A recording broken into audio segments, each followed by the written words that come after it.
रचना अभी किचन का काम समेट कर खाना खाने बैठने ही जा रही थी कि अनजान नंबर से आई कॉल ने उसका ध्यान आकर्षित किया। वैभव जी आराम से न्यूज़ देख रहे थे। अब इस समय कौन टपक पड़ा, चैन से खाना भी नहीं खा सकते। हेलो, आप संजना की माँ बोल रही हैं क्या? मैं संजीवनी हॉस्पिटल से बोल रहा हूँ। आपकी बेटी की हालत बहुत ख़राब है, आप तुरंत आ जाइए। रचना के हाथ से मोबाइल छूट गया। वह कांपती हुई आवाज़ में ज़ोर से बोली, वैभव जी जल्दी हॉस्पिटल चलो, हमारी संजू को कुछ हो गया है। आप कुछ बताओगी भी या पहले ही बुझाती रहोगी?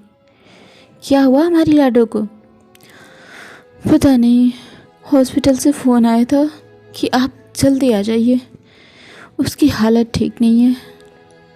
जैसे तैसे दोनों हॉस्पिटल पहुँचे तो वहाँ बेटी की हालत देखकर उनके पैरों से ज़मीन निकल गई।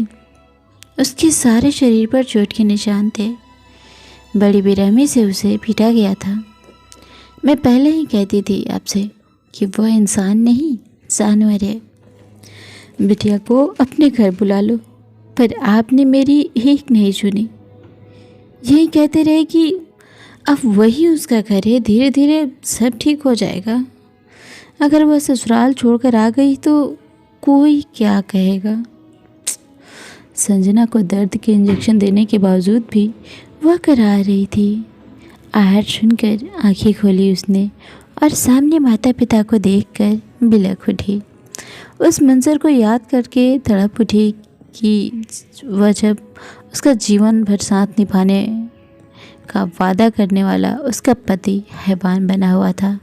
ऐसा लग रहा था मानो उस पर पागलपन का दौरा पड़ा हो और उसके लिए वह एक फुटबॉल हो। बहुत गलत किया है उसने तेरे साथ। मैं अभी पुलिस में रिपोर्ट करता हूँ। जब जेल में डंडे खाएगा ना, तभी उसे दूसरे का दर्द का एहसास होगा। और आपका एहसास कब होगा माँ पापा? संजू कराते हुए बोली। जीवन भर आप यही दुहाई देते रहे कि कोई क्या कहेगा। जब मैं आगे की पढ़ाई के लिए शहर जाना चाहती थी, आगे चलकर ज़रूरत पड़ने पर अपने पैरों पर खड़ी हो सकूं, तो भी कोई क्या कहेगा कहकर आपने मुझे रोक लिया। फिर जब मुझ पर जी जान लुटाने वाले इंजीनियर गौतम ने मेरा हाथ मांगा, तब भी आपने अंतर्जातीय विवाह पर कोई क्या कहेगा कहकर मेरा विवाह बड़े घर की बिगड़ैल औलाद से कर दिया, जिसके मन में मेरे लिए न प्यार है और न ही इज्जत। जब मैंने अपना दर्द आपसे बांटना चाहा, तो एक बार फिर यह कोई रास्ते में आ गया। यह कोई मेरे जीवन की हर खुशी में टांग अड़ाता रहा। आज वह कोई कहाँ है पापा? उसे बुलाकर मेरी हालत दिखाओ ना पापा। जब वह मेरी खुशियों के रास्ते में अड़ा था और मेरी इतनी परवाह थी उसे, तो एक बार मेरी दुख की घड़ी में आकर भी तो मेरा साथ दे। कहते कहते बेहोश हो गई। वह रचना हमारी बेटी सच कह रही है।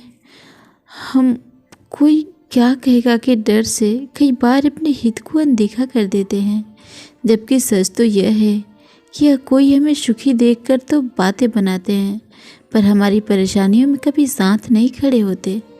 सच कह रहे हो वैभव जी।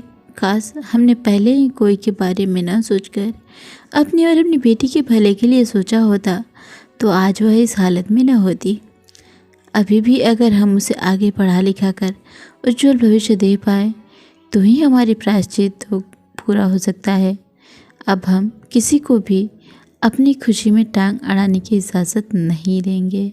सो फ्रेंड्स, आपको ये कहानी कैसी लगी हमें कमेंट करके ज़रूर बताएं। चैनल पर नए हैं तो प्लीज़ चैनल को सब्सक्राइब जरूर कर लें। मिलते हैं ऐसी किसी दूसरी कहानी में। तब तक के लिए नमस्कार, प्रणाम। अपना ख्याल रखें, अपनों का ख्याल रखें। Bye bye.